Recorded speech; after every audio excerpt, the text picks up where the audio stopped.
ओम अज्ञानतिमिरान्धस्य ज्ञानाञ्जनशलाकया चक्षुरुन्मीलितं येन तस्मै श्रीगुरुवे नमः। ओम विष्णुपादाय कृष्णप्रेष्ठाय भूतले श्रीमते भक्तिवेदान्त स्वामिने नमामि। नमस्ते सरस्वते देवे गौरवाणी प्रचारिणे सर्वशेष शून्यवादी पाश्चात्य देशधारिणे। जय श्री कृष्ण चैतन्य प्रभु नित्यानंद श्री अद्वैत गदाधर श्रीवासादि गौर भक्तवृंद। हरे कृष्णा कृष्णा कृष्णा हरे हरे, हरे राम राम राम हरे कृष्णा। हरे कृष्णा എല്ലാവർക്കും ഈശോപനിഷത്ത് ക്ലാസ്സിലേക്ക് സ്വാഗതം. ഹരേ കൃഷ്ണ മാതാജി, കേൾക്കുന്നുണ്ടോ മാതാജി? ഹരേ കൃഷ്ണ. കേൾക്കുന്നുണ്ട് മാതാജി, കേൾക്കുന്നുണ്ടോ? കേൾക്കുന്നുണ്ട് മാതാജി. ഹരേ കൃഷ്ണ. ഓക്കെ മാതാജി, ഹരേ കൃഷ്ണ. ഹരേ കൃഷ്ണ. അപ്പൊ ഈ പിക്ചറിൽ കാണുന്ന 6 പേര് ആരൊക്കെയാണ്?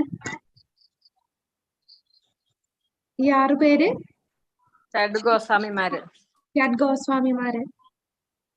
അതിന് നമുക്ക് ഒരു ശ്ലോകമുണ്ട്. ഷഡ്ഗോസ്വാമിമാരെ നമസ്കരിക്കുന്ന ഒരു മന്ത്രമുണ്ട്.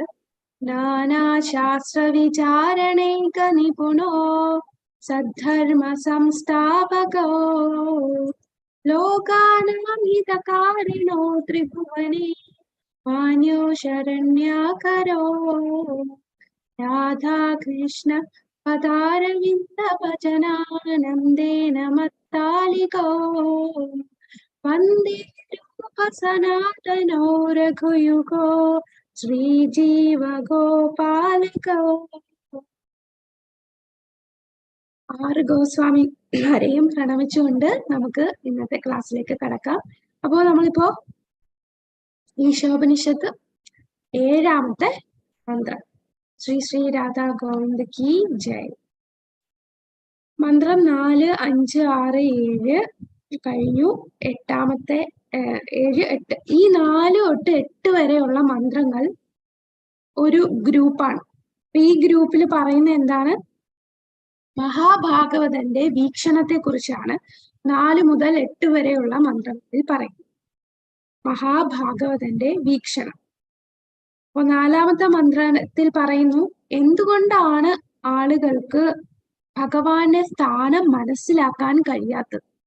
ഇപ്പൊ തന്നെ നമുക്ക് അറിയാം, ഒരുപാട് പേർക്ക് ദൈവമുണ്ടോ എന്ന് തന്നെ വിശ്വാസമില്ല. ഒരു വിശ്വാസവും ഭഗവാനിലില്ല. എന്തുകൊണ്ടാണ് അവർക്ക് ഭഗവാനെ ആക്കാൻ സാധിക്കാത്തത്? ഭഗവാനെ എങ്ങനെ നമുക്ക് മനസ്സിലാക്കാൻ സാധിക്കൂ? ഭഗവാൻ സ്വയം വെളിപ്പെടുത്തുമ്പോൾ മാത്രമേ നമുക്ക് ഭഗവാനെ മനസ്സിലാക്കാൻ സാധിക്കൂ. അല്ലാതെ ഭൗതികമായിട്ടുള്ള ഒരു കണക്കുകൂട്ടലുകൾ കൊണ്ടും നമുക്ക് ഭഗവാനെ മനസ്സിലാക്കാൻ സാധിക്കില്ല. ഭൗതിക കണക്കുകൂട്ടലുകൾക്ക് അതീതമാണ് ഭഗവാൻ. ഇനി 5ാമത്തെ മന്ത്രത്തിൽ എന്താണ്? അദ്ദേഹത്തിന്റെ അചിന്തനീയമായ ശക്തികൾ നമ്മളുടെ ചിന്തകൾക്കപ്പുറമാണ്, അചിന്തനീയമാണ്. നമുക്ക് നമ്മളുടെ ലോജിക്ക് വെച്ചൊന്നും അദ്ദേഹത്തിനെ മനസ്സിലാക്കാൻ സാധിക്കില്ല. അത്രയും ശക്തികൾ നമ്മൾ കണ്ടു. അദ്ദേഹം ഇരിക്കുന്നു എന്നാൽ നടക്കുന്നു, അടുത്തിരിക്കുന്നു, ദൂരെയാണ്. പിന്നെന്താണ്? തദ്ദൂരെ തദ്ദന്തികെ. പിന്നെ അദ്ദേഹം നമ്മളുടെ ഉള്ളിലിരിക്കുന്നു, പുറത്തിരിക്കുന്നു, അങ്ങനെ കുറെ കാര്യങ്ങൾ നമ്മൾ ആ കോൺട്രഡിക്ഷൻ ആയിട്ട് കണ്ടു അല്ലെ. അപ്പൊ അത്രയും അചിന്തനീയമാണ്, ചിന്തകൾക്കപ്പുറമാണ് അദ്ദേഹത്തിന്റെ ശക്തികൾ. അത് അദ്ദേഹത്തെ ഇഷ്ടമല്ലാത്തവർക്ക് അജ്ഞാതമാണ്. എല്ലായിടത്തും കൃഷ്ണനെ കാണാൻ കഴിയുന്ന മഹാഭാഗവതന്റെ വീക്ഷണത്തെ കുറിച്ച് 6ാമത്തെ മന്ത്രത്തിൽ പറയുന്നു. ഇനി 7ാമത്തെ മന്ത്രം. 7ാമത്തെ മന്ത്രത്തിൽ ഒരു മഹാഭാഗവതൻ എന്ന് പറഞ്ഞാൽ എന്താണ്? ഏത് വ്യക്തിയാണോ എല്ലായിടത്തും ഭഗവാനെ കാണുന്നത്, ഓരോ തൂണിലും തുരുമ്പിലും ഭഗവാനെ കാണാൻ കഴിയുന്ന വ്യക്തി, ആ വ്യക്തിയാണ് മഹാഭാഗവതൻ. ആ മഹാഭാഗവതന്റെ ബോധത്തെ കുറിച്ചാണ് നമ്മളിപ്പോൾ 7ാമത്തെ മന്ത്രത്തിൽ കാണുന്നത്. 7ാമത്തെ മന്ത്രം. യസ്മിൻ സർവാണി ഭൂതാനി ആത്മൈവ ഭൂദ്വിജാനതഃ തത്ര കോ മോഹക ശോക ഏകത്വം അനുപശ്യത.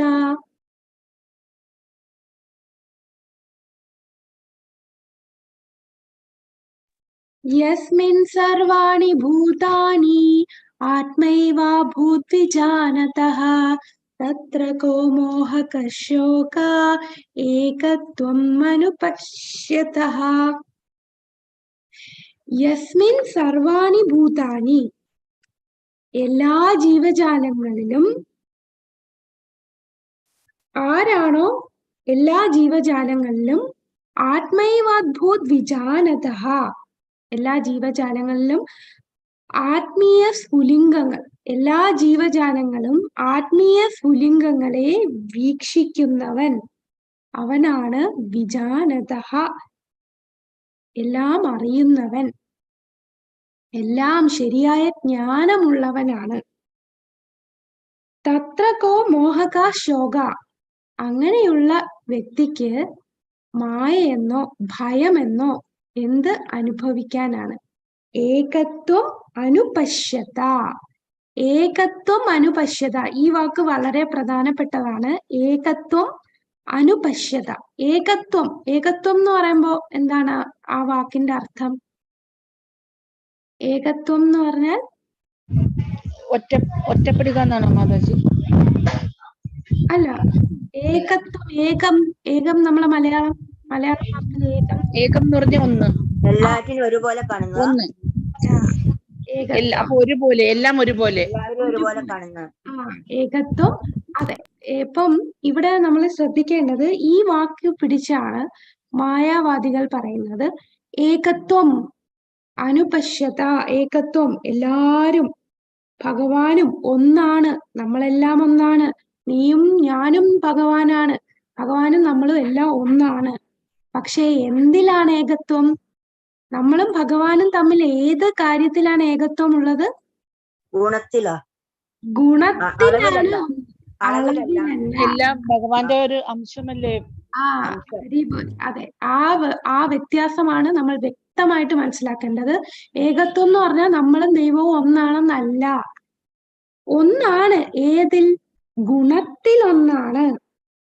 അപ്പോ ഗുണത്തിൽ എല്ലാ ആൾക്കാരിലും ഒരു മഹാഭാഗവതൻ വീക്ഷിക്കുന്നത് എന്ന് പറഞ്ഞാൽ എല്ലാ വ്യക്തികളിലും ആ ആത്മീയ സ്ഫുലിംഗത്തെ കാണുകയാണ്.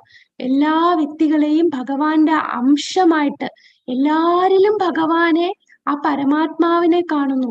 എല്ലാരിലുമുള്ള ആത്മാവ് അത് ഭഗവാന്റെ അംശമായിട്ട് കാണുന്നു.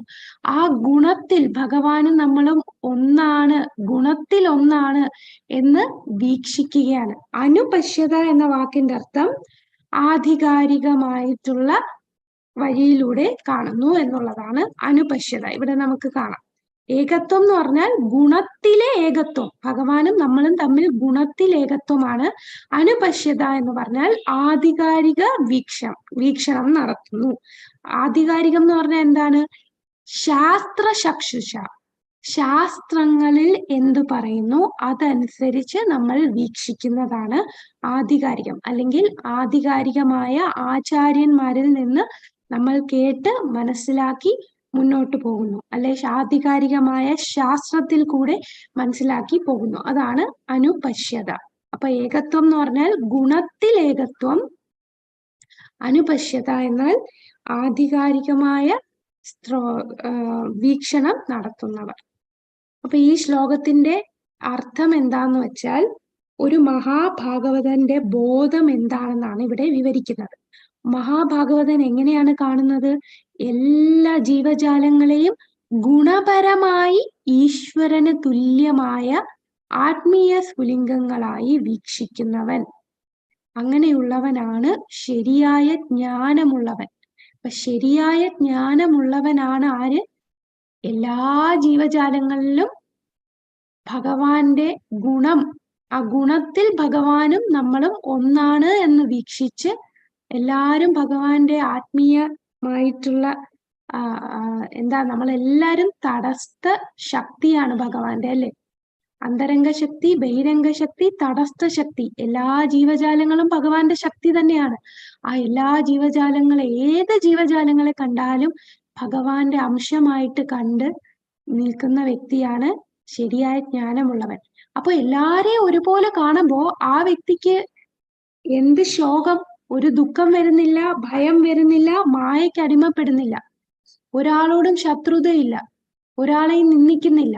എല്ലാരിലും ഭഗവാനെ മാത്രം, ഭഗവാനിലെ ഗുണത്തെയാണ് കാണുന്നത്. ഓരോ ജീവജാലത്തെ കാണുമ്പോഴും, ഒരു ചെറിയ പ്രാണികളാണെങ്കിൽ പോലും അതും ഭഗവാന്റെ തടസ്സ ശക്തിയാണ്, ഭഗവാന്റെ ആ അംശമാണ്. ഗുണത്തിൽ ആ ആത്മാവും ഭഗവാനുമായി ഗുണത്തിൽ ഒന്നാണ് എന്ന് മനസ്സിലാക്കി വീക്ഷിക്കുന്ന വ്യക്തിയാണ് മഹാഭാഗവതൻ. അദ്ദേഹമാണ് ശരിയായ ജ്ഞാനമുള്ളവൻ.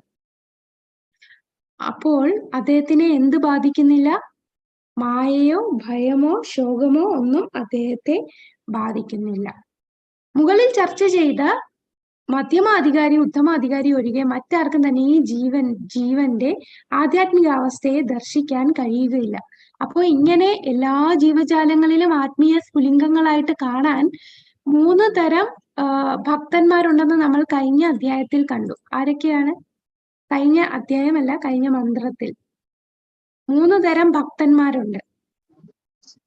മധ്യാധികാരി, കനിഷ്ഠാധികാരി. കനിഷ്ഠാധികാരി, മധ്യമാധികാരി, ഉത്തമാധികാരി. ഇതില് കനിഷ്ഠാധികാരിക്ക് ഒരിക്കലും ഇങ്ങനെ എല്ലാ ജീവജാലങ്ങളിലും ആ ആധ്യാത്മിക അവസ്ഥ കാണാൻ സാധിക്കില്ല. മധ്യമാധികാരി ഉത്തമാധികാരിക്കും മാത്രമേ അത് കാണാൻ സാധിക്കുകയുള്ളൂ. അപ്പോ എന്ത് ചെയ്യണം? നമ്മൾ മധ്യമ അധികാരിയായിട്ട് നമ്മൾ ഉയരണം. ഭക്തിയുത സേവനം ചെയ്ത് അത് പ്രഭുപാദർ നമുക്ക് അതിന് ഉപദേശിച്ച എന്താണ്? അദ്ദേഹത്തിന്റെ പുസ്തകങ്ങൾ വായിക്കൂ, അദ്ദേഹത്തിന് തന്നിട്ടുള്ള പുസ്തകങ്ങളെ കുറിച്ച് നമ്മൾ ഭഗവാനെ കുറിച്ച് കൂടുതൽ കേൾക്കൂ. അങ്ങനെ കേട്ട് ഭക്തിയുത സേവനം ചെയ്ത് നമ്മൾ അടുത്ത ലെവലായിട്ടുള്ള മധ്യമാധികാരിയിലേക്ക് കയറും. അങ്ങനെ മധ്യമാധികാരി തൊട്ട് ഉത്തമാധികാരികൾക്കാണ് ഇങ്ങനെ ഈ ആത്മീയ അവസ്ഥയെ ദർശിക്കാൻ കഴിയുക. ഇനി നമ്മൾ പറഞ്ഞ ഏകത്വം, അനുപശ്യത. ഏകത്വം എന്ന് പറഞ്ഞാൽ ഗുണത്തിൽ ഏകത്വം, അനുപശ്യത ആധികാരിക വീക്ഷണം നടത്തുന്നവർ. വേദശാസ്ത്രങ്ങളുടെ അഭിപ്രായം അനുസരിച്ച് എല്ലാ ജീവരാശികളിലും ഏകത്വം ദർശിക്കണമെന്ന് സൂചിപ്പിക്കുന്നു. എല്ലാ ജീവജാലങ്ങളിലും ഏകത്വം ദർശിക്കണം. എങ്ങനെ ഏകത്വം ദർശിക്കും? എല്ലാ ജീവജാലങ്ങളും ഈ ഭഗവാന്റെ അംശങ്ങളായിട്ട് നമ്മൾ മനസ്സിലാക്കണം. അദ്ദേഹം ഗുണത്തിൽ, ഭഗവാൻ സച്ചിദാനന്ദ വിഗ്രഹൻ, സച്ചിദാനന്ദനാണ്. അതുപോലെ നമ്മൾ എല്ലാ ജീവജാലങ്ങളിലെ ആത്മാവും സച്ചിദാനന്ദമാണ്. ഭഗവാനും രൂപമുണ്ട്, നമുക്കും രൂപമുണ്ട്, എല്ലാ ജീവജാലങ്ങൾക്കും രൂപമുണ്ട്. നമുക്കും ആനന്ദമുണ്ട്, ഭഗവാനും പരമാനന്ദമുണ്ട്. നമ്മൾക്കും ചിത്തം, ജ്ഞാനം, ബുദ്ധി ഉണ്ട്. പക്ഷേ ഈ ഭൗതിക ശരീരത്തിൽ ആത്മാവ് കയറിയത് കൊണ്ട് നമ്മൾ അതെല്ലാം മറന്നിരിക്കുകയാണ്. നമ്മൾ അത് മനസ്സിലാക്കുന്നില്ല. അജ്ഞതയാണ്. നമ്മൾ അജ്ഞതയിൽ ഇരിക്കുന്നത് കൊണ്ട് നമുക്ക് മനസ്സിലാകുന്നില്ല ഏകത്വത്തെ കുറിച്ച്. ഏകത്വം എല്ലാ ജീവജാലങ്ങളിലും ദർശിക്കണം. എല്ലാ വിധത്തിലും ഭഗവാന് സമനാണെന്നല്ല ഏകത്വം എന്നതുകൊണ്ട് അർത്ഥമാക്കുന്നത്. ഇതാണ് പ്രധാനമായിട്ട് നമ്മൾ മനസ്സിലാക്കേണ്ടത്. ഭഗവാനും നമ്മളും ഒരിക്കലും സമനല്ല. ഗുണത്തിൽ ഏകത്വം, ഭഗവാന്റെ ഗുണങ്ങൾ നമുക്കും ഉണ്ട്. പക്ഷേ അംശം, ഭഗവാന്റെ ഗുണത്തിന്റെ അംശം മാത്രമേ നമുക്കുള്ളൂ. നമുക്കും ഗുണമുണ്ട്, ഭഗവാനിലും ഉണ്ട്, അത് ഏകത്വം തന്നെ. പക്ഷെ അളവ് നോക്കുമ്പോ ഭഗവാൻ വിഭുവാണ്, നമ്മൾ വെറും അണുവാണ്. അപ്പോ ഇതില് മഹാഭാഗവതനായ ഭക്തൻ സകല വസ്തുക്കളെയും ഭഗവാന്റെ ശക്തി വിശേഷണങ്ങളായി ദർശിക്കുന്നത് കൊണ്ട് എല്ലാത്തിലും ഏകത്വം ദർശിക്കുന്നു. എല്ലാ ജീവജാലങ്ങളിലും ഏകത്വം ദർശിക്കുകയാണ് മഹാഭാഗവതൻ. കൃഷ്ണൻ ആത്മീയവും സച്ചിദാനന്ദ വിഗ്രഹ വിഭുവുമാണ്, നാം അണുവാണ്. അതാണ് നമ്മൾ മനസ്സിലാക്കേണ്ടത്. ഗുണത്തിൽ നമ്മൾ ഒന്നാണ്, അളവിൽ ഒന്നല്ല. ഭഗവാൻ വിഭുവാണ്, എന്നാൽ നമ്മൾ അണുവാണ്. ജീവഗോസ്വാമി അചിന്ത്യ ഭേദ അഭേദ തത്വം രൂപപ്പെടുത്തി. അചിന്ത്യ, നമ്മളുടെ ചിന്തകൾക്കപ്പുറം ആണ് ഭഗവാന്റെ തത്വം. എന്താണത്? ഭേദവും അഭേദവും. വ്യത്യാസമുണ്ട്, എന്നാൽ വ്യത്യാസമില്ല. വ്യത്യാസം ഉണ്ടോന്ന് ചോദിച്ചാൽ ആ വ്യത്യാസമുണ്ട്. വ്യത്യാസമില്ലേ എന്ന് ചോദിച്ചാൽ വ്യത്യാസമില്ല. അപ്പൊ ഭേദവുമുണ്ട്, അഭേദം. ഭേദം എന്ന് പറഞ്ഞാൽ വ്യത്യാസം, അഭേദം എന്ന് പറഞ്ഞാൽ വ്യത്യാസമില്ല. ഈ തത്വമാണ് ജീവഗോസ്വാമി നമുക്ക് പറഞ്ഞു തന്നത്. അപ്പൊ ഭഗവാൻ ഇവിടെയാണ് മഹാഭാഗവതൻ. മഹാഭാഗവതൻ ഏത് വ്യക്തിയെ കണ്ടാലും അവിടെ എന്താണ്? അവരുടെ ഉള്ളിലുള്ള പരമമായ ആത്മാവ്, അതായത് പരമാത്മാവിനെ വീക്ഷിക്കുന്നു. എല്ലാരും ഭഗവാന്റെ അംശങ്ങളാണ്, എല്ലാരും ഭഗവാന്റെ തടസ്ഥ ശക്തികളാണ്, എല്ലാവർക്കും ഭഗവാന്റെ ഗുണങ്ങളുണ്ട്. പക്ഷെ ആ ഗുണം അളവിൽ ഒന്നല്ല, എന്നാൽ ഗുണത്തിൽ ഒന്നാണ്.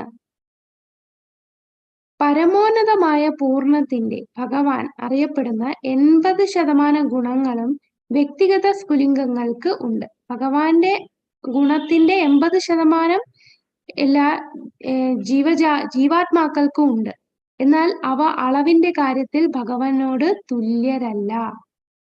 ജീവാത്മാക്കൾ പരമപുരുഷന്റെ സൂക്ഷ്മാംശങ്ങളാകയാൽ ഈ ഗുണങ്ങൾ അവയിലും ചെറിയ അളവിൽ കാണുന്നു. അപ്പൊ ഈ ഗുണത്തിന്റെ അളവ് വളരെ ചെറുതാണ് നമുക്ക്, എന്നാൽ ഗുണം വെച്ച് നോക്കുമ്പോൾ രണ്ടും ഒന്നാണ്. ജീവാത്മാക്കൾക്ക് ബദ്ധാവസ്ഥയിലായാലും മുക്താവസ്ഥയിലായാലും അചിന്ത്യങ്ങളായ ഭഗവാന്റെ ശക്തിയെ അവയുടെ പരിമാണത്തിൽ അതിശയിക്കാനാവില്ല. ഭഗവത്ഗീതയിൽ 15-ാം അധ്യായത്തിലെ 18-ാമത്തെ ശ്ലോകത്തിൽ പറയുന്നതാണ്. നമുക്ക് എന്തുകൊണ്ടാണ് ഇത് മനസ്സിലാവാത്തത്?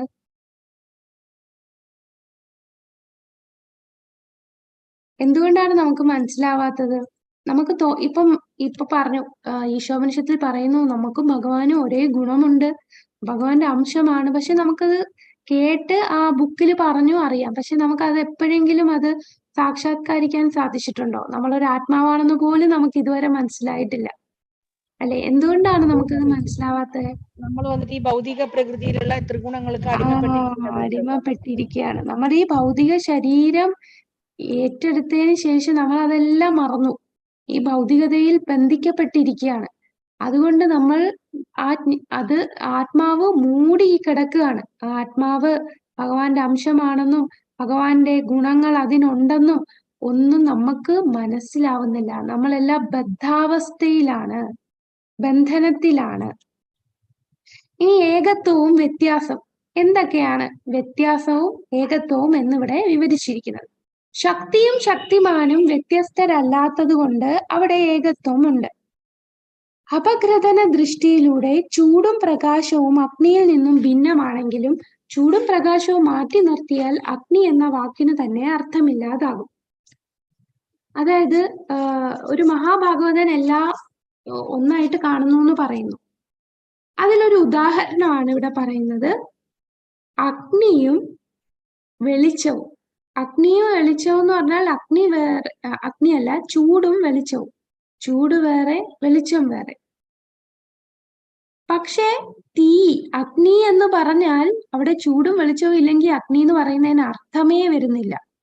അഗ്നി എന്ന് പറയുമ്പോ തന്നെ അതിനകത്ത് ചൂടും ഉണ്ട്, വെളിച്ചവും ഉണ്ട്. അപ്പൊ എന്താണ്? അഗ്നിയും ചൂടും വെളിച്ചവും എല്ലാം ഒന്ന് തന്നെ എന്ന് നമുക്ക് ആ രീതിയിൽ പറയാൻ സാധിക്കും. അതായത് അഗ്നി എന്ന് പറയുമ്പോ തന്നെ എന്താണ്? അതിൽ ചൂടുമുണ്ട്, വെളിച്ചമുണ്ട്. എന്നാൽ ഇത് വേർതിരിച്ച് കാണുമ്പോൾ അഗ്നി വേറെ, ചൂടാണ്. പക്ഷേ അഗ്നി എന്ന് ചൂട് വേറെ, ചൂടും വെളിച്ചവും രണ്ടാണ്. പക്ഷേ അഗ്നി എന്ന് പറയുമ്പോൾ തന്നെ ഒരു അഗ്നി കാണുമ്പോൾ നമുക്കറിയാം ആ തീ ഇങ്ങനെ കത്തുകയാണ്, നല്ല വെളിച്ചമുണ്ട് തീക്ക്, കൂടാതെ ആ തീക്ക് എന്താ? നല്ല ചൂടുണ്ട്. അപ്പൊ തീ എന്ന് പറയുമ്പോ അവിടെ ചൂടുമുണ്ട്, വെളിച്ചവുമുണ്ട്. അപ്പൊ ചൂടും വെളിച്ചവും ചേർന്നതാണ് അഗ്നി. അപ്പൊ അഗ്നി, ചൂട്, വെളിച്ചം എല്ലാം ഒന്നാണ് എന്ന് നമുക്ക് ഒരു രീതിയിൽ പറയാൻ സാധിക്കും. അപ്പൊ അവിടെ ഏകത്വം, ചൂട്, പ്രകാശം, അഗ്നി എല്ലാം ഏകത്വമായി. അഗ്നി എന്ന വാക്ക് പറയുമ്പോൾ തന്നെ അവിടെ ചൂടും പ്രകാശവും അഗ്നിയും വന്നു കഴിഞ്ഞു. അപ്പൊ അവിടെ ഏകത്വം വരുന്നു. അപ്പൊ ഏകത്വത്തിന് ഒരു ഉദാഹരണം പറഞ്ഞതാണ് ചൂടും അഗ്നിയും. പക്ഷേ സംശ്ലേഷിക്കുമ്പോൾ പ്രകാശവും ചൂടിയും അഗ്നിയും എല്ലാം ഒന്ന് തന്നെ. അതാണ് ഇവിടെ പറഞ്ഞത്, ഇതെല്ലാം ഒന്ന് തന്നെ. അഗ്നി എന്ന് പറയുമ്പോൾ ചൂടും പ്രകാശവും എല്ലാം ഒന്ന് തന്നെ.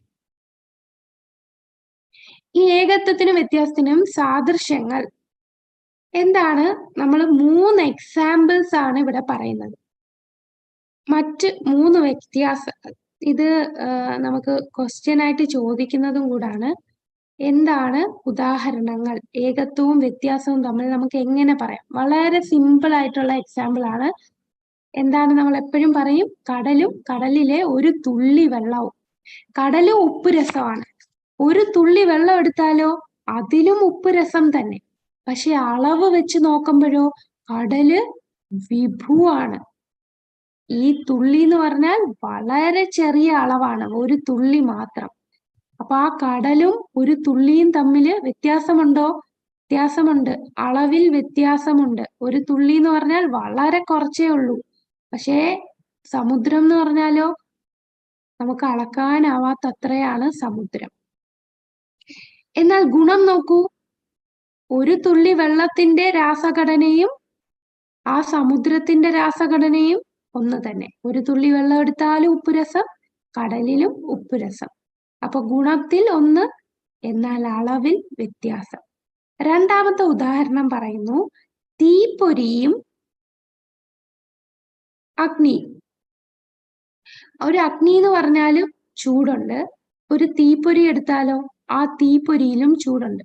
പക്ഷെ അഗ്നിയിലെ ചൂടിന്റെ അളവോ വളരെ കൂടുതലാണ്, തീപ്പൊരിയുടെ ചൂടിന്റെ അളവ് വളരെ കുറവാണ്. അപ്പൊ തീപ്പൊരി ഗുണപരമായി അഗ്നി തന്നെ, വലിപ്പം നോക്കുമ്പോൾ തീപ്പൊരി അഗ്നിയല്ല. ഇത് വളരെ എളുപ്പമുള്ള, നമുക്ക് പെട്ടെന്ന് മനസ്സിലാക്കാൻ പറ്റുന്ന ആ ഒരു ഉദാഹരണങ്ങളാണ് ഈ രണ്ടെണ്ണം. അപ്പൊ നമുക്ക് അപ്പൊ ഭഗവാൻ കടലു പോലെയാണ്, നമ്മളോ ഒരു തുള്ളി മാത്രമാണ്. അതാണ്, വെറും ഒരു അംശം മാത്രമാണ് നമ്മൾ ഭഗവാന്റെ അളവ് വെച്ച് നോക്കുമ്പോൾ, ഭഗവാനുമായിട്ട് കമ്പയർ ചെയ്യുമ്പോൾ. പക്ഷെ ഗുണം വെച്ചിട്ടോ കടലിന് നല്ല ഉപ്പുരസം, ഈ തുള്ളിക്ക് ഉപ്പുരസം. അതുപോലെ ഭഗവാനും സച്ചിദാനന്ദ വിഗ്രഹൻ, നമ്മളും സച്ചിദാനന്ദമാണ്. എന്നാൽ അളവ് വളരെ ചെറുതാണ്. അതാണ് ഏകത്വം. അളവിലല്ല, ഗുണത്തിലാണ് ഏകത്വം. വ്യത്യാസം എന്ന് പറഞ്ഞാൽ അളവിലാണ് വ്യത്യാസം. ഇനി മൂന്നാമതൊരു ഉദാഹരണമുണ്ട്. മൂന്നാമത്തെ ഉദാഹരണം പറയുന്നത്, കുടുംബമോ രാഷ്ട്രമോ അതിലെ അംഗങ്ങൾ വ്യത്യസ്ത വ്യക്തികളാണെങ്കിലും അവർക്ക് ഒരേ താല്പര്യമുണ്ട്. ജീവികൾ ഒരേ പരമോന്നത കുടുംബത്തിലെ അംശങ്ങളായതിനാൽ അവരുടെ താല്പര്യവും പരമോന്നത സത്തയുടെ താല്പര്യവും വ്യത്യസ്തമല്ല. അതായത് ഇപ്പൊ നമ്മളുടെ വീട്ടില് ഗ്രഹനാഥൻ ഒരു കാര്യം തീരുമാനിക്കും. ഒരു കാര്യങ്ങൾ നമ്മളെ വീട്ടില് സന്തോഷകരമായിട്ട് മുന്നോട്ട് പോകണമെങ്കിൽ വീട്ടിലെല്ലാരും ഒരേ താല്പര്യത്തോടു കൂടെ പോകണം. ഇപ്പൊ അഭിപ്രായ വ്യത്യാസങ്ങൾ, ഒരാളുടെ അഭിപ്രായമല്ല മറ്റൊരാളുടെ അഭിപ്രായം എന്ന് പറഞ്ഞ് എല്ലാവർക്കും പല പല താല്പര്യങ്ങൾ വന്നാൽ കുടുംബത്തിൽ എങ്ങനെയായിരിക്കും സംഭവിക്കുക? പല പല താല്പര്യങ്ങൾ വരുമ്പോ കുടുംബത്തിലുള്ള സന്തോഷം എങ്ങനെയായിരിക്കും? ഹരേ കൃഷ്ണ. സന്തോഷം ഉണ്ടാകില്ല, ബഹളായിരിക്കും. വഴക്കുണ്ടാവൂലേ? അതെ. പക്ഷേ നമ്മൾ സന്തോഷമായിട്ട് പോകുന്നതിന് എന്ത് വേണം? ഒരേ താല്പര്യം. ഇപ്പൊ ഗ്രഹനാഥൻ ഒരു നിർദ്ദേശം പറയുന്നു, കുടുംബാംഗങ്ങൾ എല്ലാരും അതിനെ ഏറ്റ് അതേ താല്പര്യത്തോടു കൂടി മുന്നോട്ട് പോകുന്നു.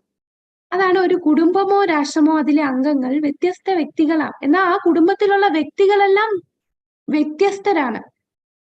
ഓരോരുത്തരും ഓരോ വ്യക്തികളാണ്, പക്ഷെ അവരുടെ താല്പര്യം എല്ലാം ഒന്ന് തന്നെയാണ്. അതൊരു ഏകത്വത്തിന്റെ ഉദാഹരണമാണ്. അപ്പൊ നമ്മൾ മനസ്സിലാക്കേണ്ടത്, നമ്മൾ എല്ലാരും ഒരു കുടുംബത്തിലാണ്. ഏത് കുടുംബം? പരമോന്നതമായ ഭഗവാന്റെ കുടുംബത്തിലെ അംഗങ്ങളാണ് നമ്മളെല്ലാരും. നമ്മളെല്ലാരും ആ പരമപുരുഷന്റെ കുടുംബത്തിൽ വരുന്നു. അപ്പോൾ നമ്മളും ഏത് താല്പര്യത്തിലോട്ട് മുന്നോട്ട് പോകണം? ഭഗവാനായ പരമപുരുഷോത്തമന്റെ താല്പര്യം എന്താണോ അതേ താല്പര്യത്തിൽ നമ്മൾ മുന്നോട്ട് പോകണം. അപ്പോ ഭഗവാന്റെ താല്പര്യവും നമ്മളുടെ താല്പര്യവും ഒന്ന് തന്നെ ആകണം. അവിടെ വ്യത്യാസമല്ല വേണ്ടത്. എന്നാൽ നമ്മൾ എല്ലാവരും ഓരോ വ്യക്തികളാണ്. ഭഗവാൻ ഒരു വ്യക്തിയാണ്, നമ്മൾ ഓരോരുത്തരും ഓരോ വ്യക്തികളാണ്. നമ്മളെല്ലാം വ്യത്യസ്ത വ്യക്തികളാണെങ്കിലും നമ്മളുടെ എല്ലാവരുടെയും താല്പര്യം ഒന്നു തന്നെ. അപ്പൊ ഇതാണ് ഏകത്വം എന്ന് പറഞ്ഞാൽ എന്താണ്? താല്പര്യത്തിൽ ഏകത്വം. വ്യത്യസ്തം എന്ന് പറഞ്ഞാൽ എല്ലാരും ഓരോ വ്യത്യസ്ത വ്യക്തികളാണ്, അതാണ് വ്യത്യാസം. അംഗങ്ങളെല്ലാം പല വ്യക്തികളാണെന്നുള്ളത് വ്യത്യാസം. എന്നാൽ ഏകത്വം ഏതിലാണ്? താല്പര്യത്തിൽ ഒന്ന് തന്നെയാണ്. എല്ലാരും ഒറ്റക്കെട്ടായി ഒരേ ആഗ്രഹത്തോടു കൂടി മുന്നോട്ട് പോകുന്നു. ആരുടെ ആഗ്രഹമായിരിക്കണം? ആ ആഗ്രഹം പരമപുരുഷന്റെ, നമ്മൾ ആ ഭഗവാന്റെ കുടുംബത്തിലെ അംഗങ്ങളാണ്. ആ ഭഗവാന്റെ കുടുംബത്തിലെ അംഗമായിട്ട് പരമാത്മാവാണ് നമ്മളെ എല്ലാരെയും നിയന്ത്രിക്കുന്നത്. നമ്മൾ ആ പരമാത്മാവിന്റെ അംശമാണ്, അണുവായിട്ടുള്ള ജീവാത്മാക്കളാണ്. നമ്മളെല്ലാം ഭഗവാന്റെ മക്കളാണ്. അപ്പൊ ആ മക്കൾ എന്ത് ചെയ്യണം? ആ ഭഗവാന് സന്തോഷം നൽകുന്നതായിരിക്കണം നമ്മൾ ചെയ്യേണ്ടത്. അപ്പൊ ഭഗവാന്റെ താല്പര്യം മാത്രമാണ് നമ്മളുടെയും താല്പര്യം. അങ്ങനെ വരുമ്പോൾ ഏകത്വം. ഇനി ഭഗവാന്റെ താല്പര്യത്തിന് വിരുദ്ധമായിട്ട് പ്രവർത്തിച്ചാലോ ദുഃഖം തന്നെ ഫലം. ഒരിക്കലും നമുക്ക് സന്തോഷം ലഭിക്കുകയില്ല. ആത്മീയ സത്തകൾ ആനന്ദത്തിനായി ഉദ്ദേശിക്കപ്പെട്ടവരാണ്. അപ്പൊ ഇവിടെ നമ്മൾ 3 എക്സാമ്പിൾ പറഞ്ഞു. ഏതാണ്? സമുദ്രവും സമുദ്രത്തിലെ ഒരു തുള്ളിയും, പിന്നെ തീയും അഗ്നിയും അഗ്നിയിലെ ഒരു തീപ്പൊരിയും, മൂന്നാമത് ഒരു കുടുംബമോ രാഷ്ട്രീയമോ. അംഗങ്ങളെല്ലാം വ്യത്യാസമാണ്, പക്ഷെ താല്പര്യം ഒന്നാണ്.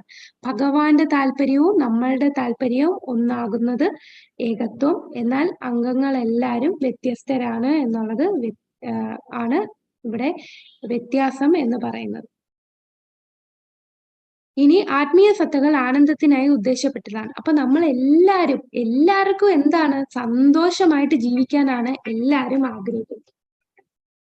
എല്ലാവരുടെയും ആഗ്രഹവും സന്തോഷമായിട്ട് ജീവിക്കുക എന്നുള്ളതാണ്. അതിനു വേണ്ടിയാണ് ആൾക്കാരെല്ലാരും പല രീതിയിൽ ഭൗതികമായിട്ടുള്ള ആനന്ദത്തിന്, ഭൗതികമായിട്ട് ഓരോന്നും പിടിച്ചടക്കാൻ നോക്കുന്നത്. ഒരുപാട് സ്വത്തുക്കൾ ഉണ്ടാകുമ്പോൾ എനിക്ക് സന്തോഷം കിട്ടും എന്നുള്ള തെറ്റിദ്ധാരണയിൽ പോകുന്നു. എനിക്ക് ഒരുപാട് വലിയ ഉയർന്ന ജോലി കിട്ടിയാൽ എനിക്ക് ഒരുപാട് ശമ്പളം കിട്ടും, ആ വലിയ ശമ്പളം കിട്ടിയാൽ എനിക്ക് സന്തോഷമായിട്ട് ജീവിക്കാം എന്ന് തെറ്റിദ്ധരിക്കപ്പെട്ട് ജീവിക്കുകയാണ്. ഒരിക്കലും നമുക്ക് ആനന്ദം കിട്ടുകയേയില്ല. ആനന്ദം എന്ന് പറയുന്നത് അതെവിടെയേ ഉള്ളൂ? ഭഗവാൻ, അവിടെ മാത്രമേ ഉള്ളൂ. നമുക്ക് ശാന്തിയും സമാധാനവുമായി ജീവിക്കണമെങ്കിൽ നമ്മള് ഭഗവത്ഗീതയിലെ ശ്ലോകം ഉണ്ടല്ലോ, ഏത് ശ്ലോകമാണ്? 5-ാമത്തെ അധ്യായത്തിലെ 29-ാമത്തെ ഒരു ശ്ലോകം. പീസ് ഫോർമുല, ശാന്തി ലഭിക്കാനായിട്ട് 3 കാര്യങ്ങൾ പറയുന്നുണ്ട്. ആർക്കെങ്കിലും പറഞ്ഞോളൂ മാതാജി. ഹരേ കൃഷ്ണ. കറക്റ്റ് ആണ്, പറഞ്ഞോളൂ. സർവലോക മഹേശ്വരം സുഹൃദം സർവഭൂതാനാം ജ്ഞാത്വാമാം ശാന്തി മൃച്ഛതി. ഭോക്താരാം യജ്ഞ തപസാം. യജ്ഞവും തപസ്സും എല്ലാത്തിന്റെയും ഭോക്താവ് ആരാണ്? അത് ഭഗവാനാണ്. സർവലോക മഹേശ്വരം, എല്ലാവരുടെയും പരമമായ ഭഗവാൻ, എല്ലാ ലോകങ്ങളുടെയും ഈശ്വരനാണ്, എല്ലാത്തിന്റെയും ഉടമസ്ഥനാണ് ഭഗവാൻ. സുഹൃതം സർവഭൂതാനാം, എല്ലാവരുടെയും സുഹൃത്താണ് ഭഗവാൻ. ഇത് മനസ്സിലാക്കി ജീവിച്ചാൽ നമുക്ക് ശാന്തിയും സമാധാനവും ലഭിക്കും. അപ്പൊ ഭഗവാൻ ഉൾപ്പെടെയുള്ള എല്ലാ ആത്മീയ സത്തകളും പ്രകൃതിയാ ശാശ്വത ആനന്ദത്തിനായി ഉദ്ദേശിക്കപ്പെട്ടതാണ്. നമ്മൾ എല്ലാരും ശാശ്വതമായ ആനന്ദമുള്ളവരാണ്. പക്ഷേ ആ ശാശ്വത ആനന്ദം നമുക്ക് അറിയുന്നില്ല. എന്തുകൊണ്ട് അറിയുന്നില്ല? ഭൗതിക ശരീരത്തിൽ കുടുങ്ങിപ്പോയി.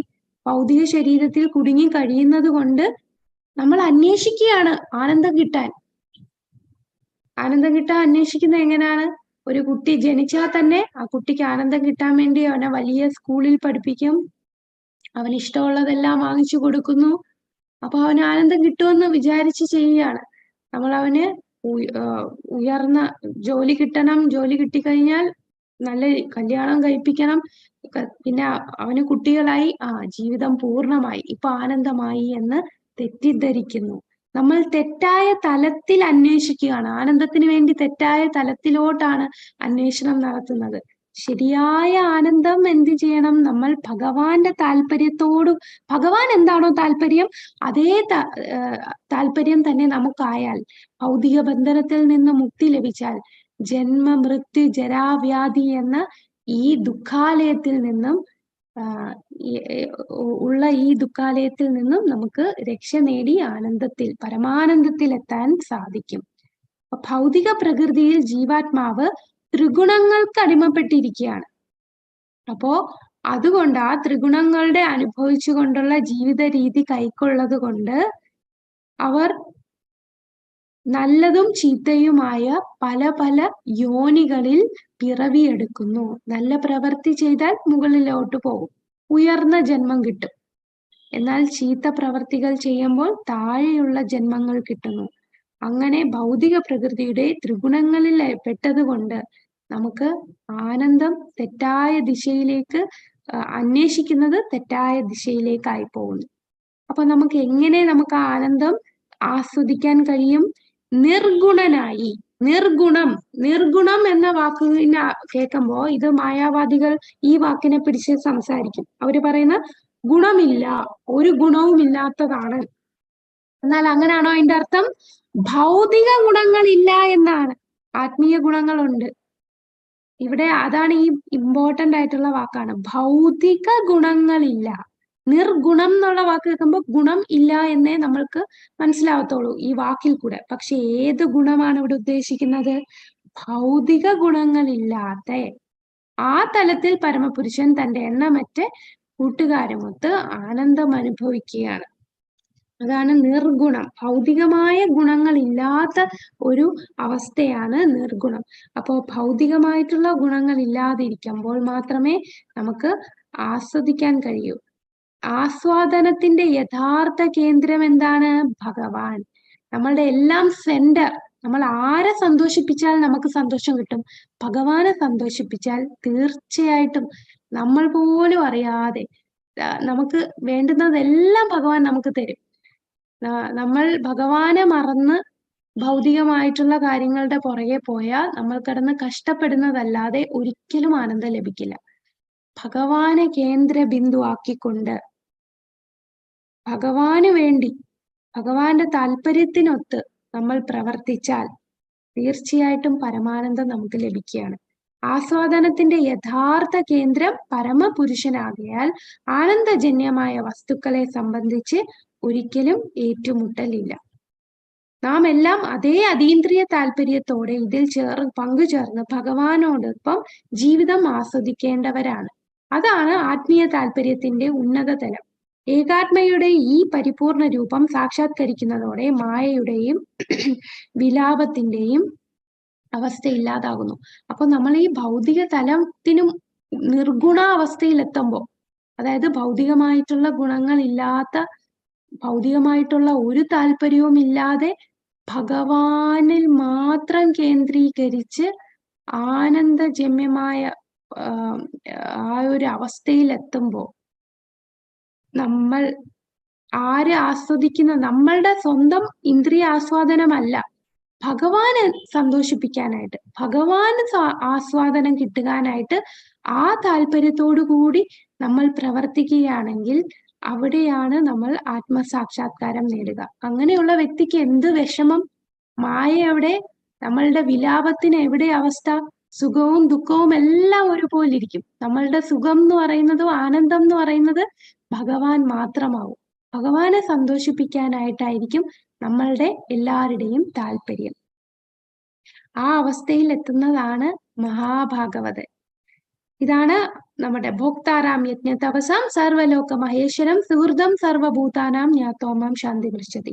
യജ്ഞങ്ങളുടെയും തപസ്സുകളുടെയും ഭോക്താവും ദേവന്മാരുടെയും സർവ്വലോകങ്ങളുടെയും അധിപനും എല്ലാ ജീവജാലങ്ങളുടെ സുഹൃത്തും അഭ്യുദയകാംക്ഷിയുമാണ് ഞാനെന്ന് മനസ്സിലാക്കിയ തികഞ്ഞ കൃഷ്ണാബോധമുള്ള വ്യക്തി ഭൗതിക ക്ലേശങ്ങൾ ഒഴിഞ്ഞ് ശാന്തി നേടുന്നു.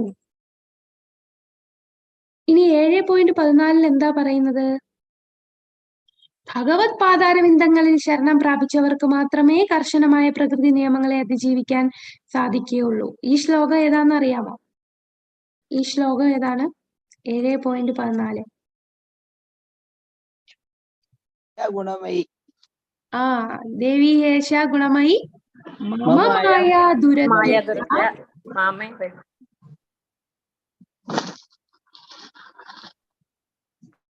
മാമേവയെ പ്രപത്യന്തേ മായാമേവാം തരന്തിത്തെ.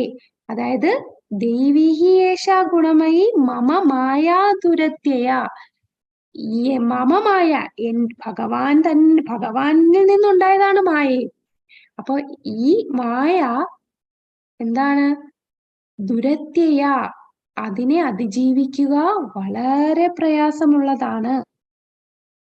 മാമേവയെ പ്രപത്യന്തേ, എന്നിൽ മാത്രം അഭയം പ്രാപിച്ചാൽ അതിനെ നമുക്ക് തരണം ചെയ്യാൻ സാധിക്കും. അപ്പൊ ഭഗവത് പാതാരവിന്ദങ്ങളിൽ ശരണം പ്രാപിച്ചവർക്ക് മാത്രമേ ഈ പ്രകൃതി നിയമങ്ങളെ അതിജീവിക്കാൻ കഴിയുകയുള്ളൂ. സകലവിധ വ്യാമോഹവും ഉത്കണ്ഠയും അകറ്റി വിഭിന്നമായ താല്പര്യങ്ങൾക്കിടയിലും ഐക്യമുണ്ടാകണമെങ്കിൽ പരമപുരുഷനെ നമ്മളെ പ്രവർത്തനങ്ങളുടെ കേന്ദ്രമാക്കണം. നമ്മളുടെ കേന്ദ്ര ബിന്ദു. എന്ത് പ്രവൃത്തി ചെയ്യുമ്പോഴും നമ്മളുടെ ഉള്ളിൽ അതെന്താണ്? ഞാൻ ഇത് ചെയ്താൽ അത് ഭഗവാനെ സന്തോഷിപ്പിക്കണം. നമ്മൾ ഓരോ കുടുംബത്തിൽ ഓരോ കാര്യങ്ങൾ ചെയ്യുമ്പോഴും, ഇപ്പൊ നമ്മള് വീട്ടുകാർക്ക് വേണ്ടി ഫുഡ് ഉണ്ടാക്കുന്നു. അപ്പൊ ഫുഡ് ഉണ്ടാക്കുക എന്ന് പറഞ്ഞാൽ അത് വീട്ടുകാർക്ക് വേണ്ടി എന്നല്ലാതെ ഭഗവാന് വേണ്ടി നമ്മൾ ഭോഗം ഉണ്ടാക്കുന്നു. ആ പ്രസാദമാണ് നമ്മൾ നമ്മളുടെ വീട്ടുകാർക്ക് കൊടുക്കുക. അപ്പൊ ആ പ്രസാദം കൊടുക്കുന്ന ഈ വീട്ടുകാരെല്ലാം ആരാണ്? അതും ഭഗവാന്റെ അംശമാണ്. നമ്മൾക്ക് തന്ന ചുമതലയാണ്. നമ്മൾ ഭാര്യ എന്ന നിലയിലും അമ്മ എന്ന നിലയിലും മകൾ എന്ന നിലയിലും മകൻ എന്ന നിലയിലും അങ്ങനെ ഓരോ റെസ്പോൺസിബിലിറ്റി നമുക്ക് ഭഗവാന് തന്നതാണ്. നമുക്കിതെല്ലാം, ഈ സാഹചര്യങ്ങളെല്ലാം നമ്മൾ ജനിക്കുമ്പോൾ നമുക്ക് ഒരിക്കലും ഞാൻ ഈ ഫാമിലിയില് ഇന്ന ആളായിട്ട് ഇങ്ങനൊരു ഒരു പ്രദേശത്ത് ജനിക്കുന്ന അതൊന്നും നമ്മളുടെ കർമ്മം അനുസരിച്ച് പ്രകൃതി നമുക്ക് തരുന്നതാണ്. ഭഗവാൻ സാങ്ഷൻ ചെയ്ത് തരുന്നതാണ്. അപ്പൊ ഈ തന്നത് ഭഗവാനാണ്. അപ്പൊ ആ ഭഗവാൻ തന്ന ഈ ഓരോ കാര്യങ്ങളും ആ വീക്ഷണത്തോടു കൂടി നമ്മൾ പ്രവർത്തിക്കുക. ഭഗവാനെ കേന്ദ്രബിന്ദു ആക്കിക്കൊണ്ട് നമ്മൾ പ്രവർത്തിക്കുക. അങ്ങനെ ചെയ്താൽ മാത്രമേ ഈ പ്രകൃതിയെ അതിജീവിക്കാൻ സാധിക്കുകയുള്ളൂ. അവന്റെ താല്പര്യത്തെ സേവിക്കണം. ഭഗവാൻ എന്താണോ താല്പര്യം, ആ താല്പര്യം സേവിക്കണം. അപ്പൊ എങ്ങനെ നമുക്ക് മനസ്സിലാവും എന്താണ് ഭഗവാന്റെ താല്പര്യം എന്ന്? ഭഗവാന്റെ താല്പര്യം എന്താണെന്ന് എങ്ങനെ മനസ്സിലാക്കാം? ഭഗവത്ഗീതയിൽ പറഞ്ഞിരിക്കുന്നത് പോലെ നാമജപവും പിന്നെ മറ്റുള്ള ഭക്തന്മാരുമായിട്ടുള്ള സത്സംഗം അതൊക്കെ ചെയ്യുമ്പോൾ അതൊക്കെ ഭഗവാനെ സന്തോഷിപ്പിക്കുന്ന കാര്യങ്ങളല്ലേ മാതാജി? ഹരേ കൃഷ്ണ. അപ്പൊ ഭഗവാൻ എന്താണ് സന്തോഷം നമ്മൾ എങ്ങനെ അറിയും? അതാണ് ഗുരു, സാധു, ശാസ്ത്രം. ഈ 3 കാര്യങ്ങളിൽ നിന്നാണ് നമ്മൾ ചെയ്യുന്ന പ്രവർത്തികൾ എന്താണ് ശരി തെറ്റ് മനസ്സിലാക്കേണ്ടത്. അല്ലാതെ ഭൗതികമായിട്ടുള്ള കാര്യത്തിൽ കൂടെ അല്ല. ഗുരു, അതും ഏത് ഗുരു ആയിരിക്കണം? ഗുരു ശിഷ്യ പരമ്പരയിലൂടെ ആധികാരികമായ ആചാര്യ പരമ്പരയിൽ കൂടിയുള്ള ഗുരു. സാധു എന്ന് പറഞ്ഞാൽ ഇതുപോലെയുള്ള ബ്രാഹ്മണ ശ്രേഷ്ഠർ, നമ്മളെ ഗുരു അല്ലാതെയുള്ള മറ്റ് ഗുരു ശിഷ്യ പരമ്പരയിൽ കൂടി വന്ന സന്യാസി വര്യന്മാർ, നമ്മളെ പല മേഖലയിലുള്ള ബാബാജിമാർ, ഇവരെല്ലാം സാധുസാണ്. ശാസ്ത്രം, ആധികാരികമായ ശാസ്ത്രം, ഇതിലെല്ലാം പറഞ്ഞിട്ടുണ്ട് എന്താണ് ഭഗവാന് താല്പര്യം, ഭഗവാനെ സേവിക്കേണ്ടത്. അപ്പൊ ഭഗവത്ഗീത, ഭാഗവതം, ചൈതന്യ ചരിതാമൃതം, ഇതെല്ലാം നമ്മൾ പഠിക്കുന്ന എന്താണ്? ഇതെല്ലാം കേട്ട് ഭഗവാൻ ഏറ്റവും ഇഷ്ടമുള്ളതാണ് ഭക്തിയുത സേവനം. ഈ നമ്മൾ ചെയ്യുന്ന 9 ശ്രവണം, കീർത്തനം, വിഷ്ണു സ്മരണം, പാദസേവനം, അർച്ചനം, വന്ദനം, ദാസ്യം, സാഖ്യം, ആത്മനിവേദനം, ഇതെല്ലാം ഭക്തിയുത സേവനം. അപ്പൊ ഭക്തിയുത സേവനം ചെയ്യണം. കലികാലേ നാമരൂപേ കൃഷ്ണാവതാരം. അപ്പൊ കൃഷ്ണ നാമരൂപത്തിൽ ഭഗവാൻ കലികാലത്ത് വന്നിരിക്കുകയാണ്. നാമം ജപിക്കുക. അപ്പൊ ഇതെല്ലാം ഭഗവാനെ സേവിക്കുന്നതാണ്. അപ്പൊ ഭഗവാന്റെ താല്പര്യത്തെ ആണ് നമ്മൾ സേവിക്കേണ്ടത്. എന്നാൽ മാത്രമേ നമുക്ക് ആത്മഭൂത താല്പര്യം ഗ്രഹിക്കാൻ കഴിയുകയുള്ളൂ.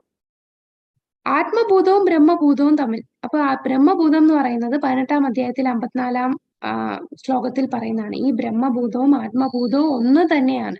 ബ്രഹ്മഭൂതം എന്ന് പറഞ്ഞാൽ എന്താണ്? എല്ലാ ജീവജാലങ്ങളെയും പരമോന്നതമായ പരമാത്മാവിനെ, പരമപുരുഷൻ എല്ലാ ജീവജാലങ്ങളിലും ഉണ്ട്. നമ്മളെല്ലാ ജീവാത്മാക്കളും സൂക്ഷ്മാംശങ്ങളാണ്. ആ പരമാത്മാവിന്റെ സൂക്ഷ്മാംശങ്ങളാണ് എന്ന് മനസ്സിലാക്കുന്നതാണ് ബ്രഹ്മഭൂതാവസ്ഥ. എല്ലാ ജീവജാലങ്ങളിലും എന്താ ഭഗവാനെ കാണുന്നത്, പരമാത്മാവിനെ കാണുന്നത്. ഈ ആധ്യാത്മിക അവസ്ഥയിൽ എത്തിച്ചേർന്നവർ പരബ്രഹ്മ സാക്ഷാത്കാരം സിദ്ധിച്ച് പരമാനന്ദം, അങ്ങനെ ഒരു സാക്ഷാത്കാരത്തിൽ എത്തിച്ചേർന്ന വ്യക്തി പരമാനന്ദത്തിലാണ്. അദ്ദേഹത്തിന് ദുഃഖമില്ല, ആഗ്രഹങ്ങളൊന്നുമില്ല, ഭൗതികമായിട്ട് ഒരു ആഗ്രഹവുമില്ല. ഭൗതികമായിട്ട് ആഗ്രഹം ഉണ്ടെങ്കിൽ ആഗ്രഹം സാധിക്കാതിരിക്കുമ്പോഴാണല്ലോ ദുഃഖം വരുന്നത്. അപ്പൊ ദുഃഖമില്ല, ഭൗതികമായ ആഗ്രഹമില്ല, എല്ലാരിലും സമനായിട്ടാണ് കാണുന്നത്. അങ്ങനെയുള്ള വ്യക്തിക്ക് മാത്രമേ വിശുദ്ധ ഭക്തിയോടുകൂടി ഭഗവാന്റെ സേവനത്തിൽ മുഴുകാൻ സാധിക്കുകയുള്ളൂ. അപ്പൊ നമുക്ക് എല്ലാവർക്കും മിക്സ്ഡ് ആണല്ലേ, ഭൗതികമായിട്ടും കുറെ കാര്യങ്ങളുണ്ട്, കുറെ ആഗ്രഹങ്ങളുണ്ട്, പിന്നെ അതിന്റെ സൈഡിൽ കൂടെ ഇതുപോലെ ആധ്യാത്മിക കാര്യങ്ങൾ ചെയ്യുന്നു. അപ്പൊ നമ്മളെല്ലാം ഇപ്പൊ ഒരു കനിഷ്ഠ ലെവലിലാണ്.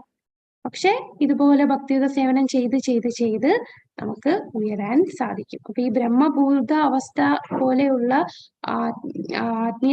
ആത്മസാക്ഷാത്കാരം ലഭിച്ച വ്യക്തികളൊക്കെ വളരെ അപൂർവമാണ്.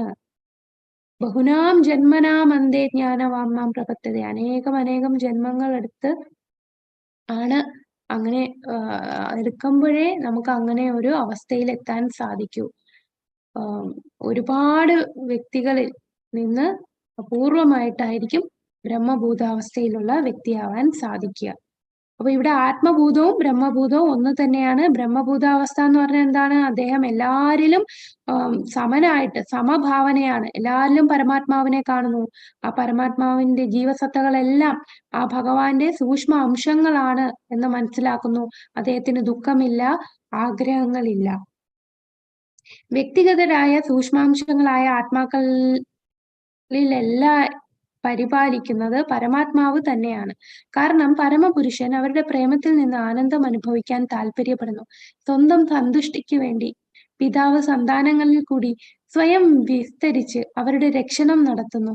പിതാവിനെ അനുസരിക്കുന്നത് ഏകത്വവും ആനന്ദവും നൽകുന്നു.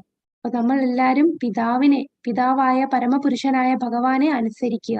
അങ്ങനെ അനുസരിച്ചാൽ നമുക്ക് ഏകത്വം കിട്ടുന്നു, അതുപോലെ നമുക്ക് എല്ലാവർക്കും ആനന്ദവും ലഭിക്കുകയാണ്. അപ്പോ എന്താണ് ഭഗവാൻ ഇവിടെ ചെയ്യുന്നത്? ഭഗവാൻ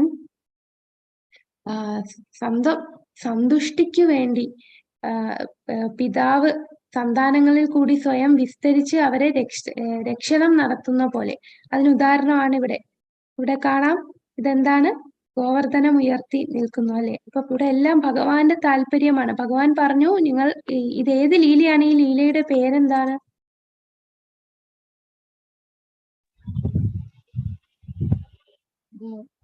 ഗോവർദ്ധന ലീലയല്ലേ? ഗോവർദ്ധന ലീല. അതായത് എന്തുകൊണ്ടാണ് ഗോവർദ്ധനം ഉയർത്താനുള്ള കാരണം എന്താണ്? ആര് കാരണമാണ്? ഇന്ദ്രനെ കാരണം. ഇന്ദ്രൻ അവിടെ ഇന്ദ്രനെ ഇന്ദ്രപൂജ നടത്തിയപ്പോ ഭഗവാൻ പറഞ്ഞു, അല്ല, ഇന്ദ്രനെ അല്ല പൂജിക്കേണ്ടത്, നമ്മൾ ഈ ഗോവർദ്ധനത്തെയാണ് പൂജിക്കേണ്ടത്. അപ്പൊ ഭഗവാന്റെ താല്പര്യത്തിനൊത്ത് എല്ലാരും വന്നു. അപ്പൊ ഇന്ദ്രൻ ദേഷ്യം വന്ന് ഇതുപോലെ പേമാരി, ഇത്രയും കൊടും കാറ്റും മഴയും ഇടിയും മിന്നലും എല്ലാം 7 ദിവസം കണ്ടിന്യൂസ് ആയിട്ട്, അതും ഈ മഴ എന്ന് പറഞ്ഞാൽ സാധാരണ മഴയല്ല, ഓരോ തുള്ളിയും ഒരു തൂണിന്റെ അത്രയും വലിപ്പമുള്ള തുള്ളികളാണ് മഴയിൽ പെയ്യുന്നത്. അപ്പൊ അത്ര കഠിനമായിട്ടുള്ള മഴ, ആ ഗ്രാമം മൊത്തവും നശിപ്പിക്കുന്ന തരത്തിലുള്ള മഴ. അപ്പൊ ഭഗവാൻ എന്താണ്? തന്റെ ചെറുവിരൽ കൊണ്ട് ഈ ഗോവർദ്ധനത്തെ ഉയർത്തി. അപ്പോൾ എല്ലാരും അദ്ദേഹത്തിന്റെ സംരക്ഷണത്തിൽ വന്നു. ഇവിടെ ഭഗവാന്റെ താല്പര്യത്തിനൊത്ത് നിന്നാൽ, അപ്പൊ ഭഗവാനും ഇവിടെ ആനന്ദിക്കുകയാണ്. തന്റെ ഭക്തന്മാരും ഇവിടെ ആ 7 ദിവസം ഒന്നും കഴിക്കാതെ ജലപാനം ഇല്ലാതെ എല്ലാരും ഭഗവാനെ ആസ്വദിച്ചു കൊണ്ടിരിക്കുകയാണ്. ഭഗവാൻ അവിടെ ഓടക്കുഴലൂതി എല്ലാരിലും ആനന്ദം പകരുന്നു. അപ്പോ ഈ പരമപുരുഷനെ കേന്ദ്രമാക്കി നമ്മൾ ജീവിക്കുക എന്നുള്ളതാണ്. പിന്നെ എല്ലാരെയും സംരക്ഷിക്കാൻ തീർച്ചയായിട്ടും ഭഗവാൻ വരും.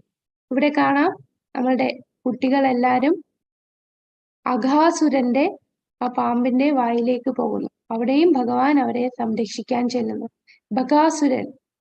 ഈ അഘാസുരനും ബകാസുരനും എല്ലാം പൂതനയുടെ സഹോദരങ്ങളാണ്. അപ്പൊ ഈ അസുരന്മാരെല്ലാം വധിച്ച് തന്റെ സുഹൃത്തുക്കളെ എല്ലാം രക്ഷിക്കുകയാണ്. കൂടാതെ ഭഗവാൻ ഇതിലെല്ലാം ആനന്ദം കണ്ടെത്തുകയാണ്. അപ്പോ ഈ ഭഗവാനെ കേന്ദ്രീകരിച്ച് നമ്മൾ പ്രവർത്തിക്കും. ഇതാണ് നമ്മളുടെ ഇന്നത്തെ ശ്ലോകം. അപ്പൊ നമുക്ക് ചോദ്യങ്ങളിലേക്ക് കടക്കാം. ഏകത്വം അനുപശ്യത എന്താണ് അതിന്റെ അർത്ഥം? നമുക്ക് പെട്ടെന്ന് തീർക്കാട്ടോ, എനിക്ക് ഒരു ക്ലാസ് ഉണ്ടായിരുന്നു 8 മണിക്ക്.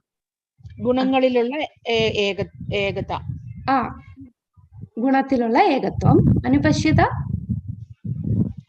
അനുപശ്യത എല്ലാം ഒന്നായിട്ട് കാണുന്നത്.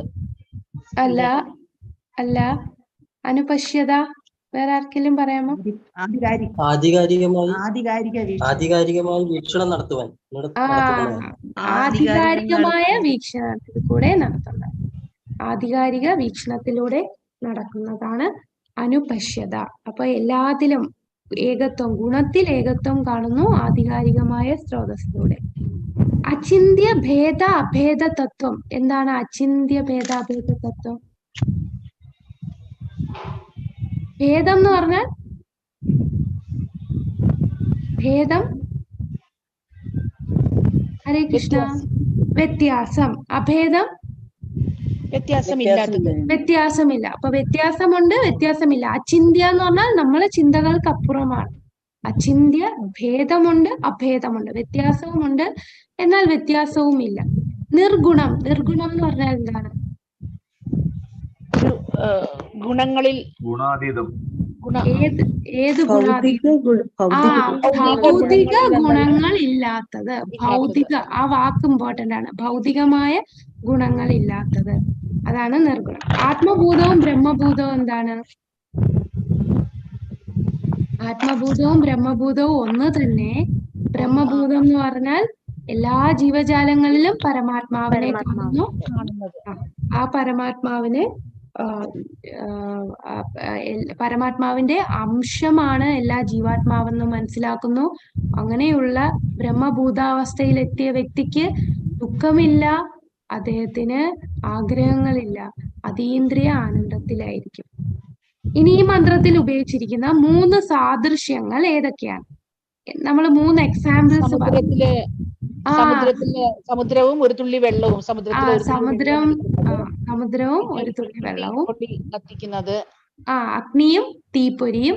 മൂന്നാമത്തേത് ഒരു കുടുംബത്തിലെ വന്നിട്ട് കുടുംബത്തിലെ വ്യക്തികളെല്ലാം വ്യത്യസ്തരാണ്, പക്ഷെ അവരുടെ താല്പര്യം ഒന്ന് തന്നെ ആയിരിക്കും.